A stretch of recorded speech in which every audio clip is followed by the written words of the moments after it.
name's Don Zay, and I'm really privileged to kind of be moderating tonight with a very light touch, by the way. So I'm going to make sure that the focus is on these guys. They've all got great stories. But we're glad you're here. A lot of other things you could be doing, we know. Just a very quick background about me so that you kind of have context. I am very thankful to be part of the Western States Endurance Run as one of the board of trustees. I think I've been there for 7 or 8 years now. Motivation. What motivates guys like Dan Barger? People like me aren't sure. Dan has, just to give you a couple of quick things that were on the screen, Dan's got 39 100-mile finishes, 231 trail ultras. Is this going to be your 12th states or your 11th? This would be 12. 12. If it all goes yes. according to plan. Well, it's going to be your 12th states because you're starting. Yeah. Okay. Sure. Yeah. In addition to, being one of the Eco Challenge guys, being the navigator on that, riding Tevis, finishing in the top 10. He has 2 top 10 finishes in states, by the way. Doing so many endurance things, both as an amateur and as a pro. His perspective on this is completely different than these other 2 guys, and probably for most of us in this room. So I'm going to have Dan start out by talking about his personal goals, maybe at the beginning, and what they are now, and if that's different. And then how I started running in high school. And so we had moved down to San Jose, and I was creeping around in the creeks and smoking dope and doing whatnot. And at one time, the vice principal caught me crawling out of the creek at lunchtime, and I knew I was in trouble then. And this is when I was a sophomore, and so he said, "Well, you've got a choice to make here, so make the right one. You can either show up at the track." And I'll handle you there, or we can go to the principal's office. And I chose the former, and said, "Okay, I'll be there at 3 o'clock." Great. So I showed up. I go, "What do I have to do to get out of this jam?" And he said, "All you have to do is run 4 times around that track. That's it." And I said, "No strings?" And he said, "No strings." I said, "Okay." So I ran around the track, and he goes, "Great, I'll see you on Monday." And that was cross-country practice. And I didn't know it at the time, but I showed up and, met and got involved in the running lifestyle through high school.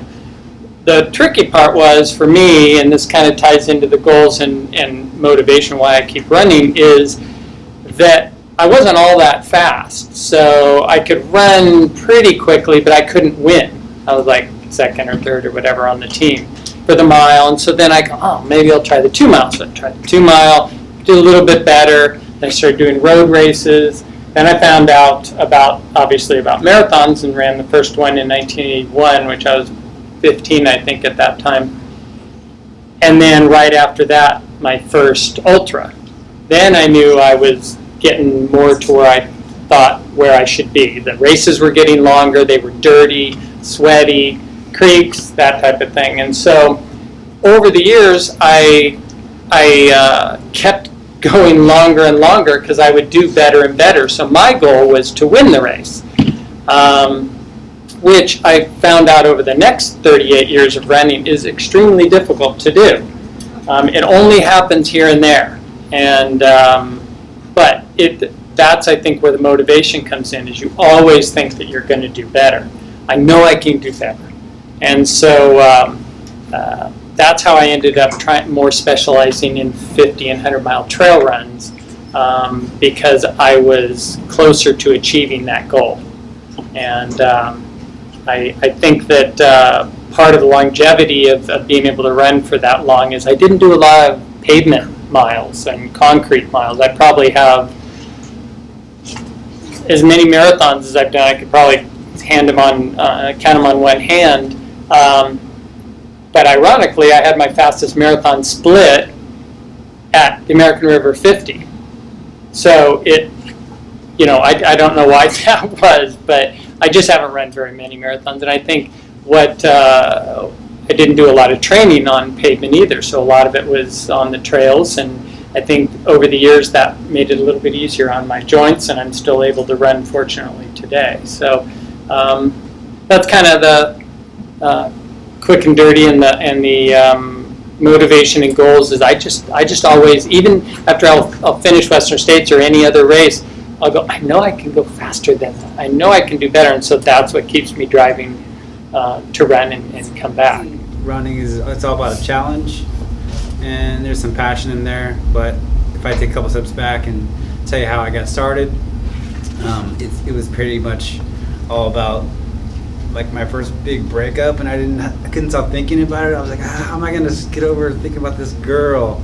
And I think I was about 27 years old. None of us have ever gone through anything like that. Yeah, so I was like, I just couldn't stop thinking about it. I was just winding out on it. So my friend was like, well, why don't you just go for a run or something? I'm like, all right. So I literally had never gone more than like 2 miles. And so I ran 2 miles one day, and I was like, oh, I actually completed 2 miles. And then a couple days later, I went out and did like a couple more miles. And then I just started increasing it. And I was up to like 5-6 miles. And I was like, wow, I can run a little bit. This isn't too hard.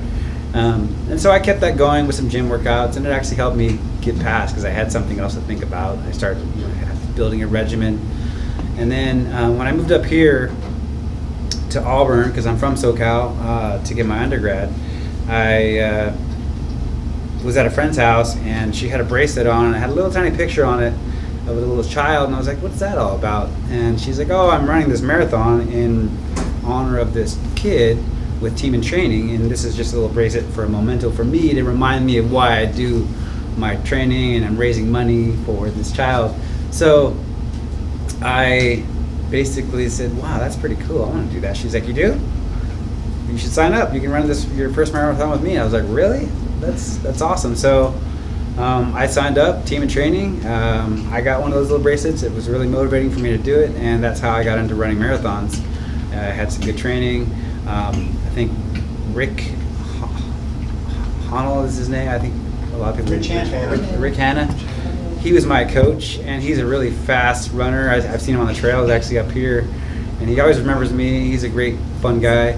But he's like, you're actually a pretty natural runner. You should see what you can do. Because my first marathon, I ran a 3:25:19. I'll never forget that number because it was my first time running a marathon, and I did it right here at CIM, which is a really fast downhill marathon, which is also why I think I might do okay with Western States, because it's all downhill, right? It is all downhill. So that's just how like CIM, by the way. Yeah. So that's how I got into running the marathon distance.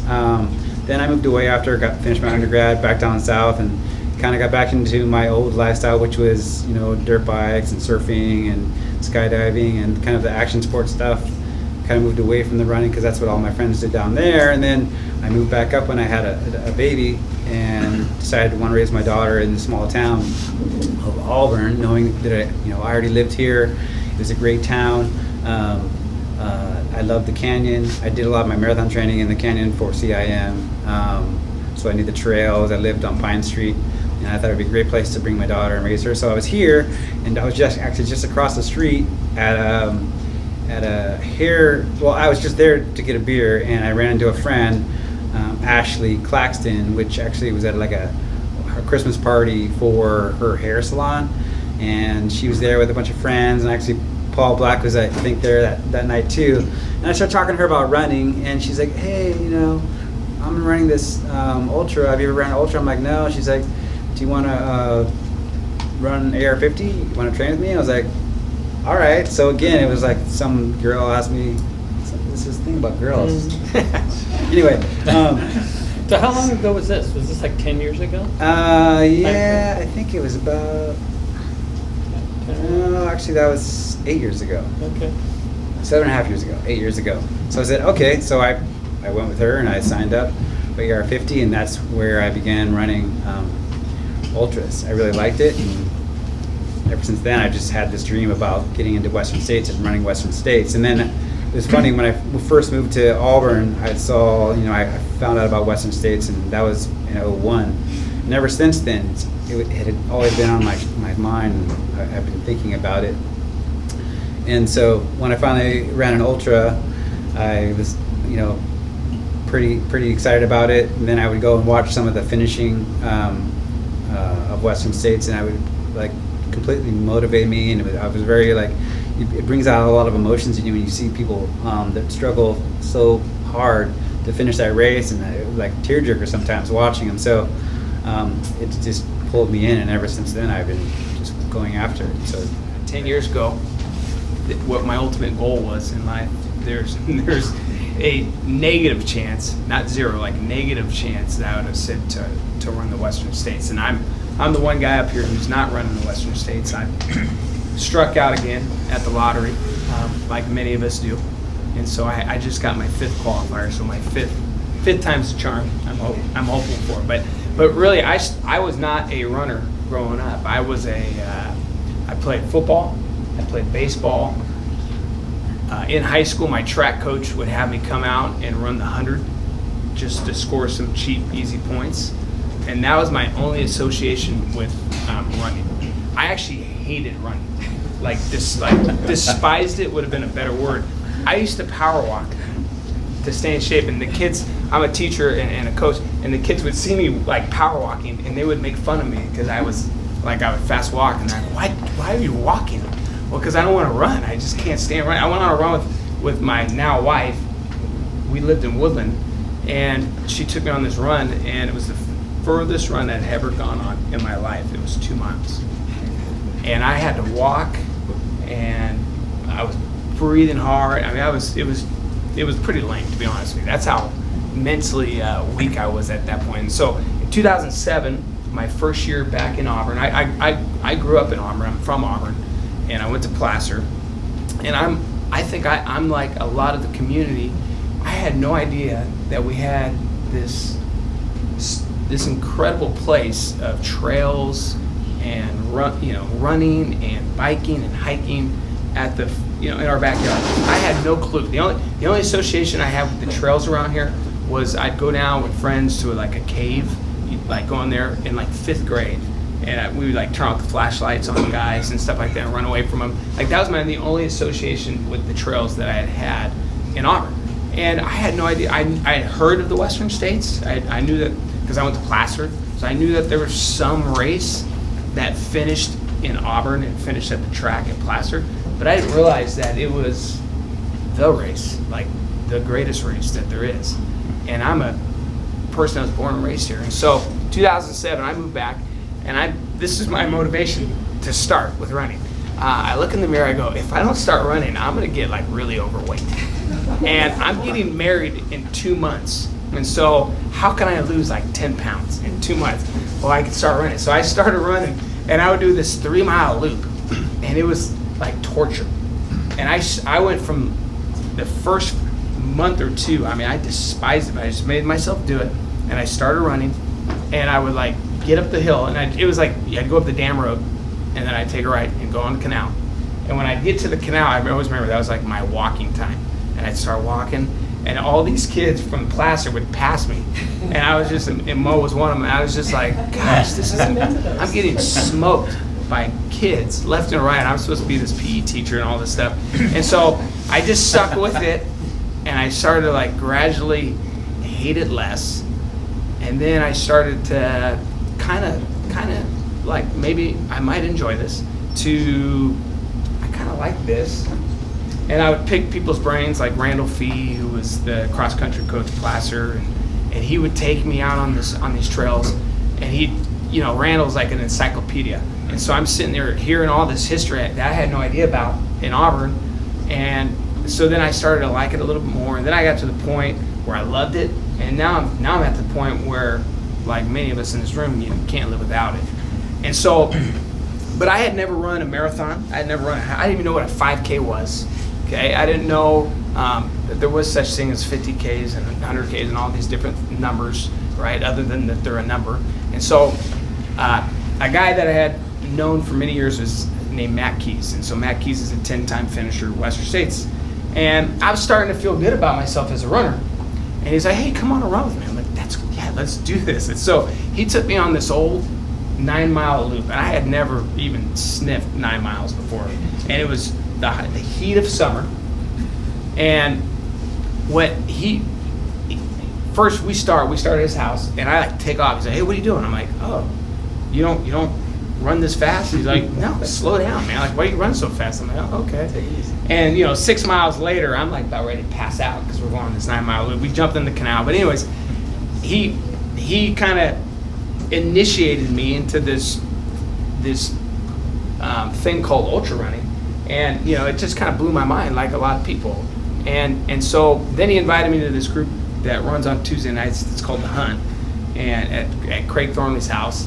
And then I got around all these incredible runners who I was just so excited about, because the thing I love about ultra running is you get around all these people and you're the least talented person in the room, at least you feel that way, and you're around all these people that just treat you like gold, treat you like you're one of them. And then I started doing all these runs with all these incredible runners. And so I decided that for my first race, and my wife would tell you this, that I have kind of this intense personality.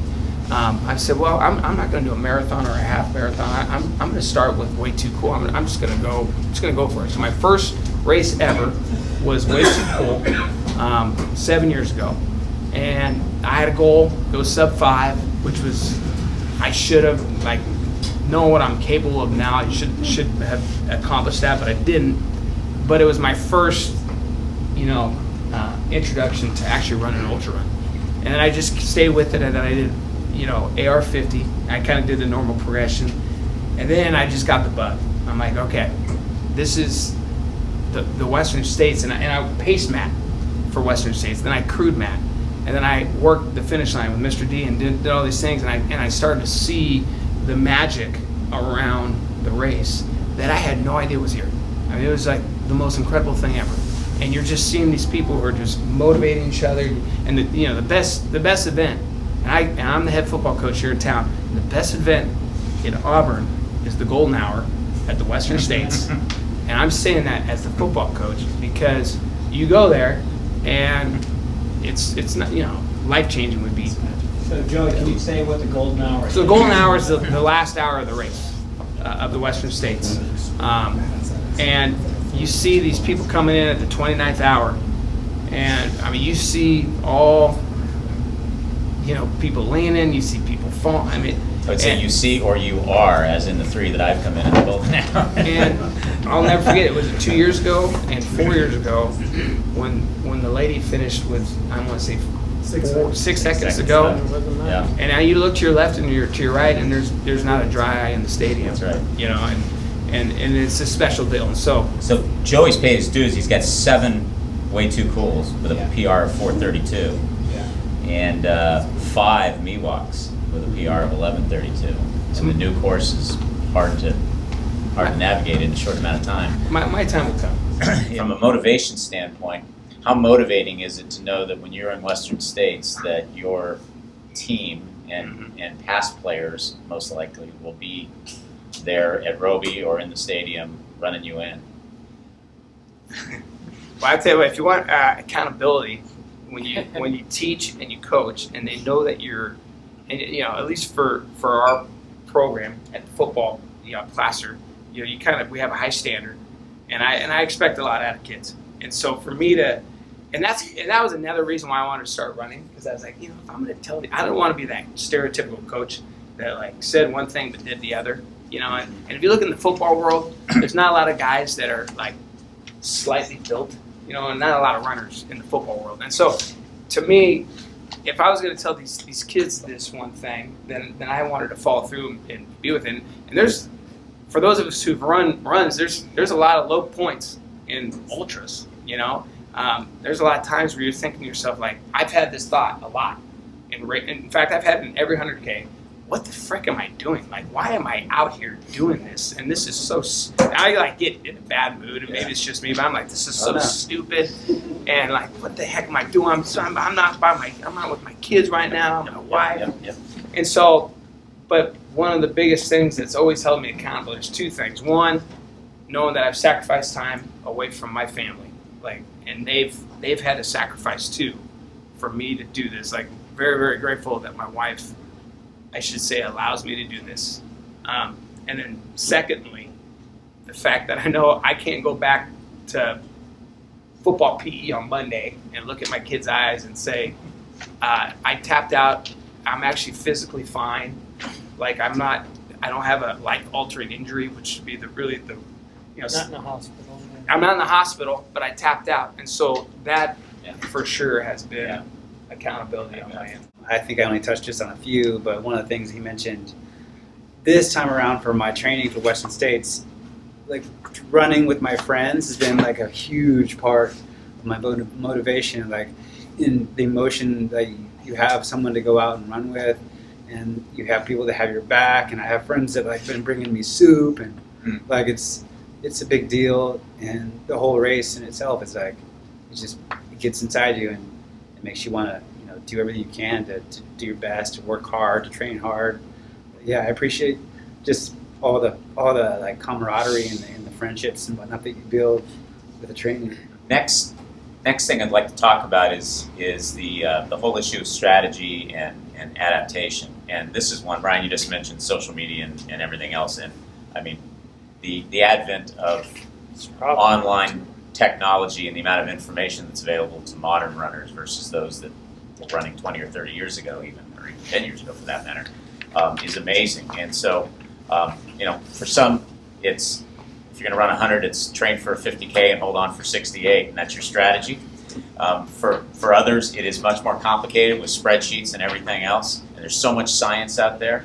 And the adaptation part of it is maybe even more important because ultimately, no matter how good your strategy is, we all know what happens to a strategy sometimes when you're out there, and the longer runs especially. You've got to be able to adapt. If you don't, there's a risk, mentally or physically. So maybe start with Ronnie, your first Western States. How are you approaching your strategy? Well, I am, and I've done as much research as I possibly could. I ask a lot of questions. He does. Maybe to an annoyance, I don't know, but I ask everybody that's ran Western States that I know. I've even pulled up videos to get tips on the best things to do if something happens. I've the last 7 years I've figured out, I think, the best way to take care of my body and my stomach, and just the right shoes. But as far as training goes, yeah, I've asked Dan a bunch of questions. I asked my neighbors a bunch of questions. I'm unaware. I don't know. It's my first time running 100 miles. This is my first time running in Western States. I've worked really hard. I've trained really hard. I try to not overtrain as well, because I've heard a lot of people do overtrain, and I don't want to be one of those guys. I mean, up until this last Tuesday, I was feeling great, but I came back from Georgia, and my brother's kids had given me a little bug, and I was all of a sudden I got the flu, and I'm like, this can't be happening to me right now. I got 10 days till Western States, but I turned the corner this morning and I'm feeling better. But that just freaked me out on Tuesday. Yeah. I was like bummed out because it's been 5 years, right? And you're like, wow, am I not gonna be able to start if I'm like laying on the ground? I'll be obviously being dramatic because colds don't usually last that long, but at the end of the day, just my strategy has been, just gathering as much information as I can from fellow friends, fellow runners, and fellow Western States finishers. And I've got a lot of great advice and a lot of work, a lot of hard work. And I have to thank, obviously, my daughter, because I'm a single dad, for my ups and downs. Because I think, I don't know, maybe I think you touched on it before, but running does a lot more for me than I think, or I believe. I think running kind of balances me out with regards to my intensity, because I can be kind of an impatient person, whatever. So when I run, it definitely balances me out, and my daughter puts up with that. Pretty good. Dan, when you approach a race like Western States, you call more on your wisdom than always trying to learn something new? I mean, since you've got so much experience. Yeah, what I look at races like this, like 50Ks, people, no matter what happens, they can usually make it without being too far off what they, their time they wanted. 50 miles, a little bit different in that, it's 19 miles longer, but it takes a little bit more depth, to dig down, especially when things go wrong. But you can still get there. Thing about 100, whether it's a mountain 100, a medium elevation type 100 like Western States, or a flat 100, is it's still 100 miles, and it's a long ways, and anything can go wrong. And people will often ask me, what time you shoot for, whatever. And to be honest, I have something in the back of my brain based on my training and so on. But for this year, for example, there's so much snow up high. It's going to be the full original course. That I think you throw split times and so on out the window, at least until you get well past Robinson, because they're going to be off. So you know that you're going to be running slower, so that could theoretically get you kind of bummed out. I try not to think about it too much.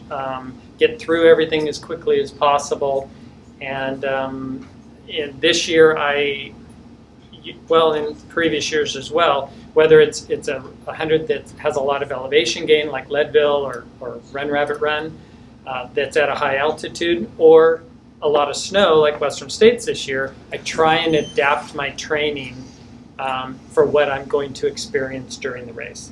And so I tried to go up and get on the snow and slip and slide around on it. Doesn't matter how fast you're going, because all your hip flexors and all these muscles inside and outside on the snow all get worked over. And our runners go like this. Well, they're not trained to go zoop, zoop, extend and short and all of these things. So you end up with noodles when you get off the snow for legs, as when you get off the snow at Duncan, for example. And so now when you're supposed to start running, your legs are compromised, right? And so I think that's one of the thing that whether you're fast or slow, it doesn't matter. It will affect everybody the same way, which is what you're going to see next week. Is it's just a lot of people will be unprepared for the mud too. You don't think that it just drains, and that's fine, but your feet go in and it's a silty mud, and so it gets in there and does damage unless you change it out at your first opportunity. So my strategy is usually to move as quickly and painlessly through that first 20 miles, and then work into the miles where I start going to work and start making up time. And then I look at it at Devil's Thumb, thereabouts, last chance Devil's Thumb, and say, okay, how's the day playing out? Is this a wonderful day, or is this a not so wonderful day? Either way, it's better than working. So, Joey, as you're doing your runs, do you think in your head about how it applies to going longer? Yeah. At the end of the day, I'm gonna be very thankful that I didn't get in my first year, which sounds kind of weird because I don't know if I was ready for it mentally. Yeah. I know that sounds weird. Miss McKee would probably disagree with me because I was upset as now. But I wanted to be in, but I'm now looking ahead. I'm glad that I've had this time to train more and to kind of have my body adapt, because the residual over time does. If you continuously run and you continuously stay at it, I at least for me, my body has really adapted to trail running over time. And so, for me, the biggest thing in terms of strategy is not like beating myself, and it's all the same stuff I tell the kids that I work with. But it's like so true, because Dan and I were talking about this the other day. I can't tell you how many mystery things come up like the week of race. I'm like, oh, what is that? Like that. I haven't felt that at all, and then you show up and you put it down, and you're like, there's nothing there, and it's the night before, I'm impressed that guys like Dan could just fall asleep, and I was always told, by the people that I picked their brains from, make sure you get a lot of sleep 2 nights before, because the night before most of us are on edge, or there's a lot of things going in your head, and I can tell you every 100K, the 50Ks now, at least for me, I'm able to sleep. But the 100K, because that's been my go-to race the last 5 years, the night before, in the hotel room, just the wheels are spinning, and you don't get very much sleep. and you can't let that affect your mental psyche, because really what I've tried to do is show up to the race in a good mood, feeling good, and then letting the rest take care of itself. And for me, like, everybody's different. Like Ronnie said the other day to me that he's excited to see, because I've run every part of states except for the first part, and for me, knowing the course is really, really good. Like, I like to know where I'm going, and so I know before I ever run Western States, I'm going to do that section of the course because I want to know about it. And to give Mr. D a little bit more credit, this is kind of the ultra world. So I met Mr. D on a run with Matt Keys, rainy day, and we said hi, kind of both had heard of each other. Saw him a week later going up Stagecoach, and I had just got into Miwok. It was going to be my first 100K, and he said, "Hey, have you ever ran out there before?" I said, "I have not even touched a trail out there, but I'd love to at least go check it out." He said, "Oh, hey, I'll take you there this weekend." Second time meeting the guy. We leave at like 4 in the morning, and we drive there, and he shows me like a huge part of the trails, and to me that's obviously part of the strategy, but it's also just part of the ultra community. You have people like that who, "Oh, it's my second time meeting you. Get in my car with me. We'll drive 2 hours from here, and I'll go show you trails for all day. And I've always been very, very grateful for that. So y'all go into Western States knowing it's going to be hot. Sometimes it's not going to be so hot. Maybe this time. But I just said that I'm going to screw it all up. But for adaptation can also mean that low point where I always tell myself, like you said, Ronnie, why am I out here? Why am I doing this? I always tell myself, I'm going back to playing golf. This is ridiculous. And so how do you adapt when you get into that mental low point in any distance? Well, one of the problems is it doesn't just happen once. You may revisit that. You don't go through a low point and go, "Whew, got out of there," and then 10 miles later, less, 5 miles later, you're back in the bottom again, and it happens several times. So I think you just got to know that it's kind of like keeping going. You just never stop. You have to keep going forward no matter what till you get to the finish, and no matter how far it seems or anything like that. And just forward progress, no matter how fast or slow it is the ladder is probably the scariest. Is when things are going too well, and you're on top of the world, and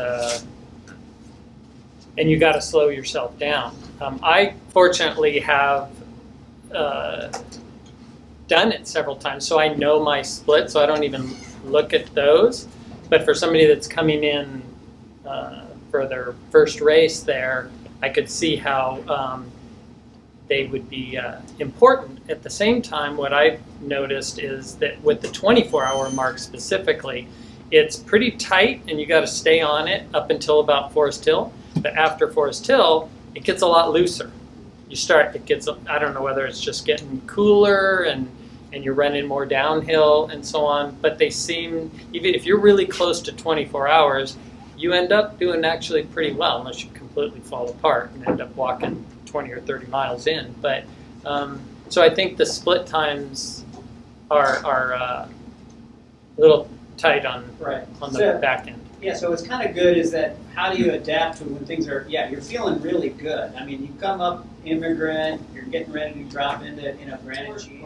How do you just say, I got to back off? I think the funny thing is how many people have you asked that have finished Western States or any 100 and said, "Did you go too slow?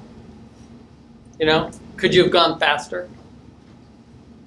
Not very many. So I think when they get to the finish, no matter how slow if they were going really fast and they slowed down and were a little conservative, they were probably better off later.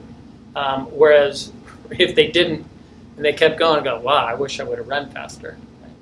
Right. Yeah. Which is an argument some make when there's a snowpack, that it Right. causes you to slow down. But Right. as you said, it And then also you go- uses different muscles. It's Yeah. a whole new ballgame. But then it forces you to slow down on that first 20 miles, and so then you might have a little bit more in the tank. when you need it later. I'm still learning. I tend to go out too hard. Like, that's just my personality. And so I've started to slowly mature into trying to go a little slower. This last 100K I just did a month ago, I wanted to beat my PR and knew I was capable of doing it, but I also had an ankle injury, and so I kind of, in my mind, it was like, yeah, I can do that, but deep down I knew it was going to be a stretch to do that. And so once the race started going and I noticed my splits were a lot slower, then I was able to adapt and change and reassess my goals. And I was actually almost more proud of this last finish, which was, almost 2 hours slower than my PR, because I actually got stronger as the run went, and it was kind of a good lesson for myself to say, hey, you can throttle back at the beginning and save your best running. Because I finished at Stinson Beach, and I always ask myself this question: okay, could I go another 38? And the first two Miwoks, it was like I could walk another 38. And the last three, I felt like, yeah, I could go another 38. Well, this one, I was like, I could not only go another 38, but I felt like I could. You're at Cal Street at that point. You're in Forest Hill. I was like, well, and granted, I haven't done it, so who knows if it's just all hearsay. But I felt like I could actually run the last 38, and so I think it's and then throughout the running season, as we all know, you're gonna face adversity. I mean, it was we're on the hunt on a Tuesday night running group, and we're finishing up a race. We're on the canal, and I just my ankle, your stereotypical ankle roll. Luckily there was a guy in front of me. I caught him because I was going down, and it was the last quarter mile of a run, and it set me back. But so you just have to adapt and adjust as curveballs are thrown your way. And I'll make a comment to that. One of the things that I learned in doing a lot of races over the last 38 years is that if you sign up for a 50 miler and you go and you run your 50, you go, how could I possibly do another 50? There's no way. So to your point, when you sign up for 100 and you put your toe on the line, you're going 100. You're not going 50. You're not going 62. You're going 100. So your mind is already, that's the finish line. And it's not the same. It's not even anywhere close. So this is a positive thing, that how you feel at the end of a 50 or a 50K or even 100K, oh, there's no way. There's no way I could even crawl. It's different because that's not the distance. Right. That day you're doing 100 miles. And if you don't go into it with that, then you're susceptible to every little thing that could come up, and they will all come up. It could be environmental, it could be somebody else, it could be twisting an ankle, it could be a stomach issue, so yeah. That's what I've learned anyway in the races. That's a good way to look at it. Oh, as far as adapting goes, I've always been really good at adapting to different things just because I kind of grew up on the rough side of the tracks as a kid in life. So with all my sports, I've always been lucky enough and grateful enough to kind of to weave in and out of the pitfalls or the things that might come up and do okay. But there's also a learning curve there in the last 7 years of training and running, ultras. I've had to learn, okay, definitely not go out too fast, run within my heart rate. I was texting with him the other day, and I was asking a question. I don't wear a heart rate. I just have always ran with how I feel. I don't wear a watch to cover my heart rate or to wear a strap. I just run where I feel it's a good level pace to where I can run as far and as long as I want to. But that has evolved over the last 7 years.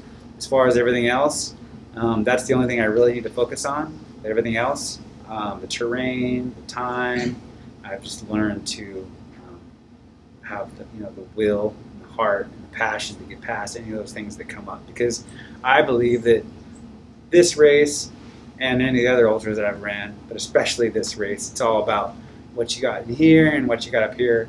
I think everything else, if you're smart, will work out. Joey, do you find any benefit or familiarity in coaching football and trying to coach yourself through hard runs, races, etc.? I mean, have you drawn any skills from that? It's funny, the kids probably are sick because the only stories I tell them, is running stories. And I don't tell them my stories. I tell them, people that I hear about and different things, because they're in all sports and in life.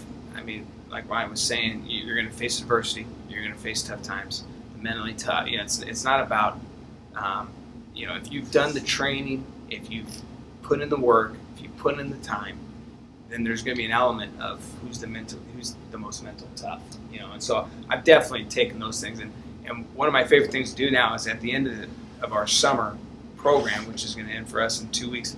I now take kids in the canyon, and so the linemen, they go with my defense coordinator. They do a much less intense run, and then I take the skill guys, and I try to just absolutely smoke them.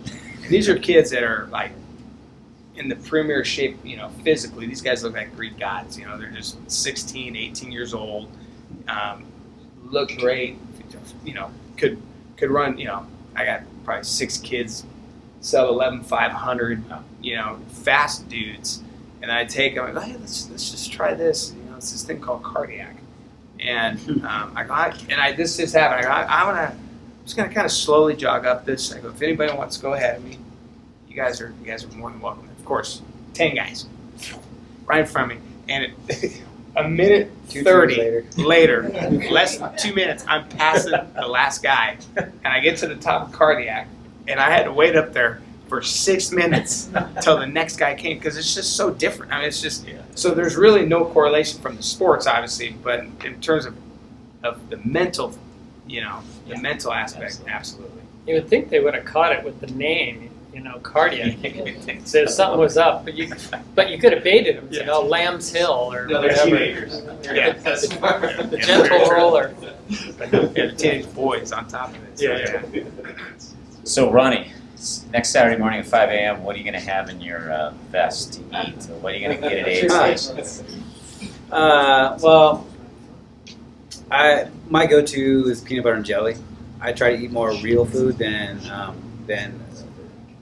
goos and the things that you would find at a running store. But I do eat those things that you find at a running store.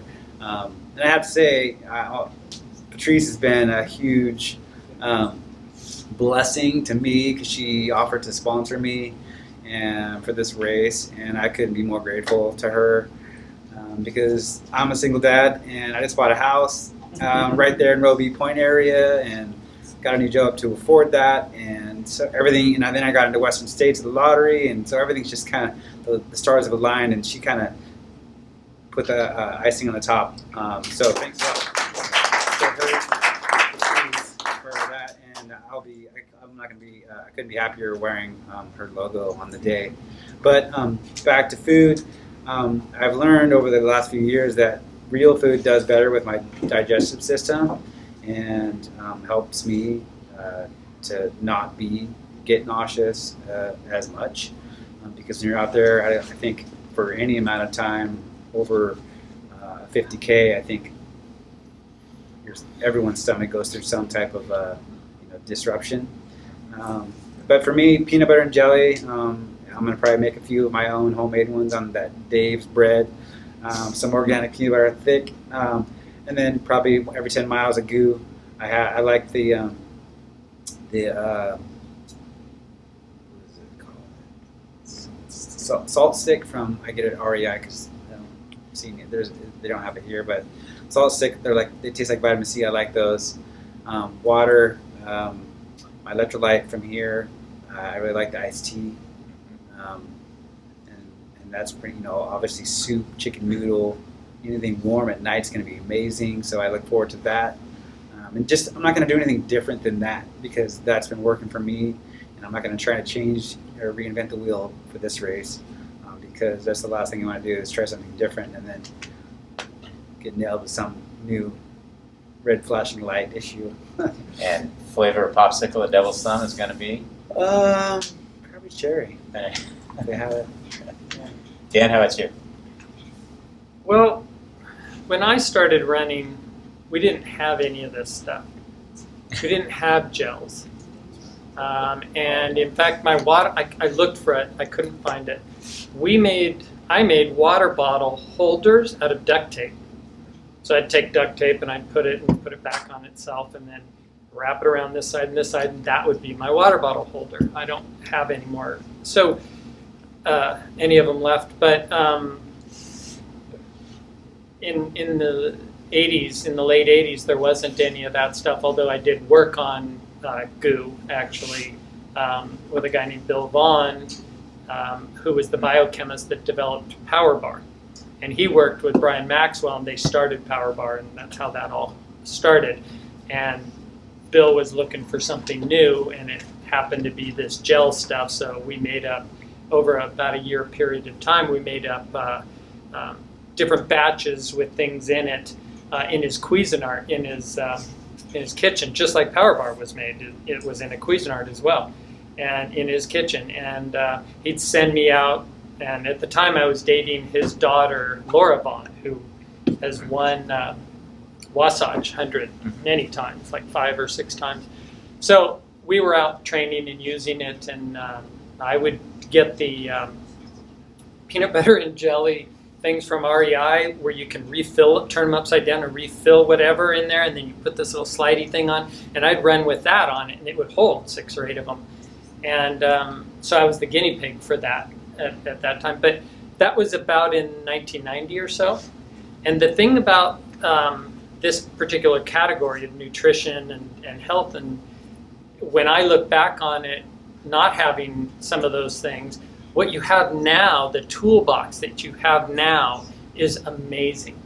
I mean, not only with social media and everybody sharing stuff, you can watch their Strava, you can see what they're doing, elevation gains and all of that, with IV therapy and cryo and hydro and all of these, just like the gels and all of these things. It's just amazing to have worked into this time and have all these things at your disposal that you can try. And it's I think also on the nutrition aspect of it, everybody is totally different, and I definitely don't think that anybody should try anything else. If you get up on the left-hand side of the bed, boy, race morning, you better get up on the left-hand side of the bed. Don't change a thing. And some people, whatever's working for them is what you should keep doing. I specifically work on a liquid diet. So I eat normally through the week prior, protein on the first half with carbs predominantly on the second half of the week. But then race day, it's a liquid diet. And trying to get those micronutrients through juicing and smoothies and so on. In fact, there's an awesome lady, Dr. Rhonda Patrick.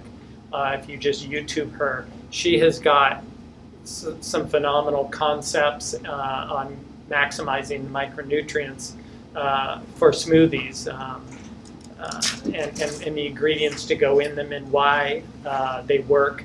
And so I've been able to utilize that. She's also got a thing on time-restricted eating, when you eat, and how long. They've done studies that show that 9 hours is the time frame after your last meal that you perform the best. That's a long time, it seems like, when you sleep and you get up and you're some people are morning runners. I'm not, but so some of these concepts are really helpful. But back to the nutrition end of it, I try to stay with what I know works, which is liquid diet, and I'll throw in a banana or so, but generally I can run on Western States, fortunately, due to the aid stations proximity and how well they are put together. I can usually, on a normal temperature race, run from aid station to aid station with one water bottle. But then again, it also depends on how fast you're running, because if you're a back of the pack guy, you need more than that, because it's going to take you 2 or 3 times as long to do that segment. So 7 miles isn't an hour anymore. It's 2 or 2.25 hours. You have to plan for that. So, yeah. Liquid diet, are you putting like Tailwind, or One of the things that I learned was about 70 miles into the race, I'd be drinking different smoothies throughout the race. in drop bags with crew? No, with crew. Okay. Yeah. Okay. Some of the electrolyte replacement stuff, and gels. But when I would get to about 70 miles, your stomach it's not as palatable to pull down a gel, and it's almost has a gag reflex where but you want to get it in, right? So what I started doing, and this may help some people that have stomach problems, is I started having my crew, when I would pick up my electrolyte replacement, they would put a honey stinger in the bottle. And so I called it a slow drip. I go, make sure you got a slow drip on there, because it's like an IV that slowly, I get X amount of calories per 20 ounces, plus a gel. Plus I carry some that I try and get in as well. But it's that many more, and it equals about 600-700 calories more throughout the series of length of a race that I wouldn't have otherwise taken it. Yeah. So trying to get in those calories on an hourly basis, I mean, even in a nice cool weather, I'm drinking a bottle an hour, pretty much. Right. Here's a funny nutrition story. So I don't know why. I think it's because her dad is my wife. Her dad's like 6'5", and he just hit 180 pounds. And her twin brother is like 6 foot, 150 pounds. So she has always had a rule with me running that I could not be below 160 pounds. So I have stayed at 160 pounds. For a lot of runners, that's like at 5'10", like I'm a big dude. Not necessarily in all, ultra runs, but when I get in Western States, I'm going to keep it from her, but I'm going to try to get down to 155 pounds and see if she notices. But I always thought that was funny. She says, you're not allowed to sleep in the same bed if you're under 160 pounds. And that's a very motivating factor. And so I have kept to 160 pounds, but I always thought that was funny, because you look at, I don't know, at least in my mind, girl, you don't think we're a runner to be 160, But anyways, that's just kind of fun. But that goes to what Dan's saying. I mean, the first guy at pace that I talked about earlier was the Clydesdale type guy. It was 215, 220. He was just a big, plodding kind of guy. I mean, all kinds of bodies and styles out there. So what about the strangest food or your craving? What are you craving during race day, in any race? And have you actually went for that craving? I crave What like Coke, and it's always there. So that's easy. And my thing is I have to not drink too much. I usually save it for the latter half of You don't want to race. get that sugar spike started so early. Yeah. Carbonated or uncarbonated? Carbonation is what I crave, really. Yeah, I love that. At the end of a race, the first thing I want is Diet Coke. Yeah. It's one of my sins is Diet Coke.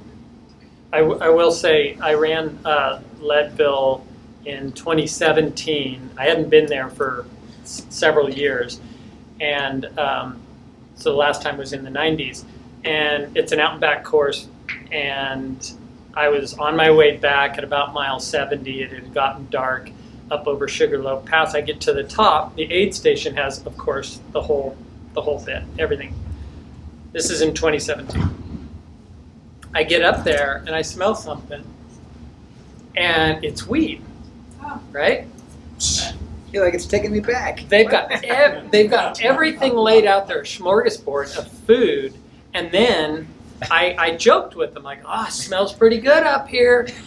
Not that I wanted any, because I don't think I would have finished. I would have just sat down and ate all the food. But they go, well, we can help you.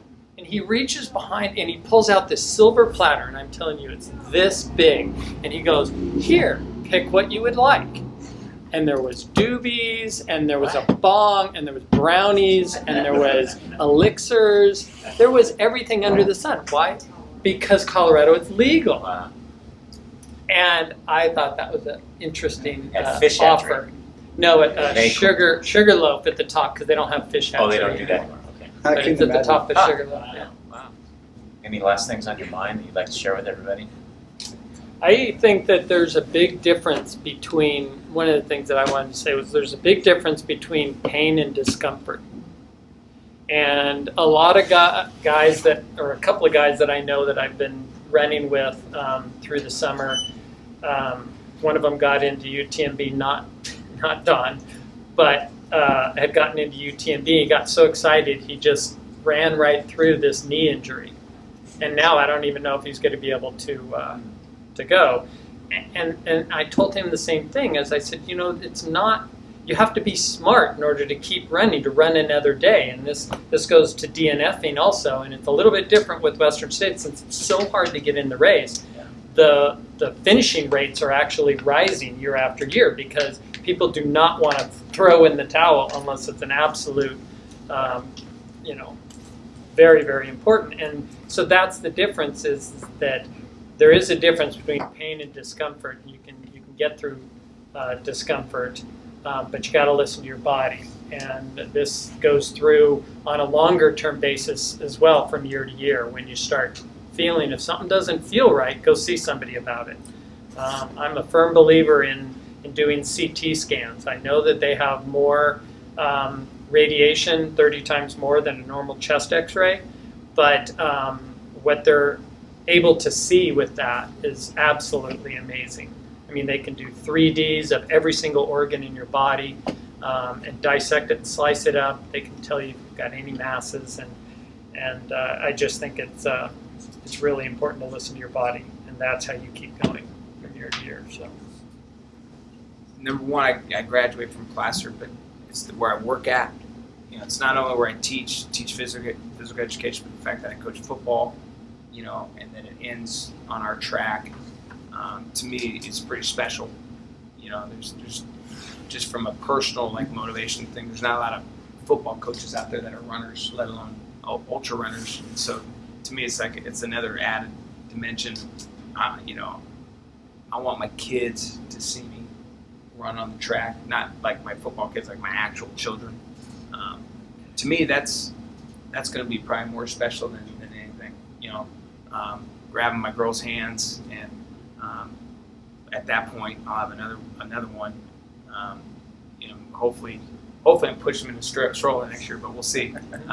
But just to, whether it's walk or run, that last 300, at Lefevre Stadium, will be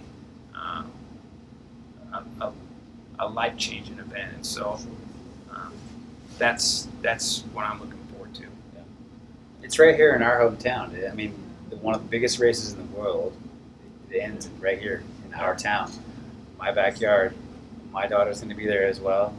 And then at mile 99, a big chunk of Auburn is going to be there, Party, dude. rooting everybody on. And I've been there for the last 5 years, and I get teared up, and it's tearjerker just walking, riding from there, running or walking from there to the Plaza High time and time again. It's just it's an amazing feeling, and I think that's why I do it. and daily we run on the trail. I live on Roby Drive, and 5 of my 6 or 7 runs every week are on the trail to get down to the no hands to then go wherever we're going. I grew up with this guy doing horses, and this guy named Verl Norton, who did the Pony Express across the United States, and he did Tevis many times. He always said, and this goes true rings true for ultra running, but it's the way he said it to me was endurance riding. Do you know what I'm going to say, Hal? Oh. So Verl Norton, who was out of the Bay Area, he said endurance riding is like sex. When it's good, it's great.